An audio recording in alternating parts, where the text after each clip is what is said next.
जादुई तोता। एक छोटे से गांव में एक गरीब परिवार रहता था। उस परिवार में रामू और उसकी बीवी सीता उसके बेटे चिंटू के साथ रहते थे। उसी गांव में एक तोता भी रहता था। उसका नाम था रघु। वो किस्मत का धनी था। जहां भी जाता वहां किसी भी चीज की कमी नहीं पड़ती थी। एक दिन रघु उड़ते उड़ते उस गरीब परिवार के घर गया। रघु सोचता है, अरे वाह, लगता है यहाँ आज बहुत अच्छा खाना मिलेगा।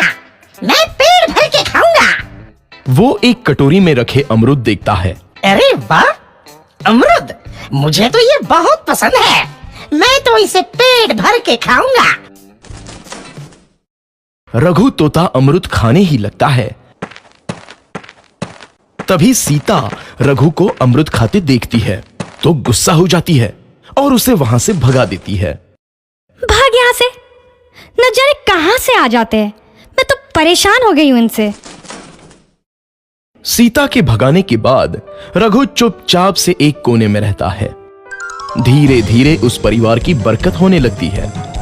एक दिन रामू और सीता खाना खाते वक्त बातें करते हैं। आजकल हमारी बहुत तरक्की हो रही है, काम भी अच्छा चल रहा है। रामू कहता है। इस पर सीता कहती है, सच कहा, भगवान हमेशा ऐसे ही हम पर मेहरबान रहे। बेटा चिंटू भी कहता है, पिताजी, मुझे खिलौना लेके दो ना, मेरे सभी दोस्तों के पास है। रामू कहता है, ठीक है, जरूर लाऊंगा। सीता कहती है, कितने खुश है सब, मेरे परिवार को किसी की नजर ना लगे। एक तरफ ऐसी बातें होती हैं तो दूसरी तरफ रसोई में रघु तोता भी अमरूद खाते रहता है।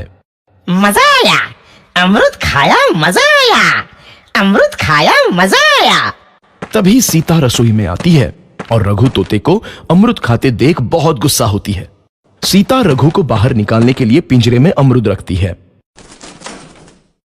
रघु जब अमरूद खाने लगता है तो पिंजरे का दरवाजा बंद हो जाता है और वो उसमें फंस जाता है। मुझे बाहर निकालो, मैं यहाँ फंस गया हूँ, मुझे बचाओ। अगले दिन सीता पिंजरा उठाकर बाहर दूर उस रघु को छोड़ देती है। रघु के जाते ही उनके घर आई बरकत धीरे धीरे कम हो जाती है। उन्हें बहुत घाटा होता है। सीता कहती है, ये क्या हो रहा है, अचानक इतना कैसे बदल गया? अभी तक तो सब कुछ अच्छा चल रहा था। रामू कहता है, लगता है भगवान हम पर रूठ गए हैं। चिंटू भी कहता है, लगता है अब मुझे खिलौने भी नहीं मिलेंगे। और वो रोने लगता है और बाहर चला जाता है। कुछ दिन बाद रघु तोता फिर से उस घर में आता है। वापस आया, मैं वापस आया, अब मैं जमकर अमरूद खाऊंगा। रघु सीधा रसोई घर में चला जाता है और अमरूद खाने लगता है।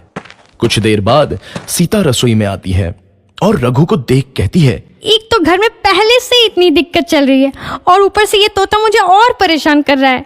सीता रघु को वहां से भगा देती है। रघु उड़कर किसी कोने में छुप जाता है। कुछ दिन बाद धीरे धीरे उस घर की बरकत वापस आने लगती है। काम भी अच्छे से चलने लगता है।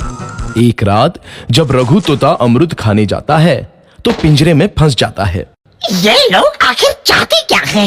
एक तोते को शांति से अमरूद खाने क्यों नहीं देते? मैं कौन सा चोरी कर रहा हूँ? बस अमरूद ही तो खा रहा हूँ। तभी रामू वहां आता है और पिंजरे में रघु तोते को देख उसे बाहर छोड़ देता है। ये तोता भी कितना जिद्दी है, बार बार वापस आ जाता है। जैसे ही रामू रघु को छोड़ देता है, अगले दिन से फिर से उनके घर की बरकत जाने लगती है। काम में घाटा होता है। किसी को समझ नहीं आ रहा था कि ऐसा क्यों हो रहा है। रघु तोता घर आता है तो अचानक बरकत आती है और जब रघु तोता को बाहर निकालते हैं तो बरकत चली जाती है। एक दिन सीता रघु तोते के घर आने और बाहर जाने की स्थिति पर नजर रखती है। ये तोता जब भी घर आता है तो घर में बरकत आती है और जैसे ही ये घर से बाहर जाता है तो उसी के साथ बरकत भी चली जाती है। कहीं ये जादुई तोता तो नहीं है? अगली बार जब ये तोता घर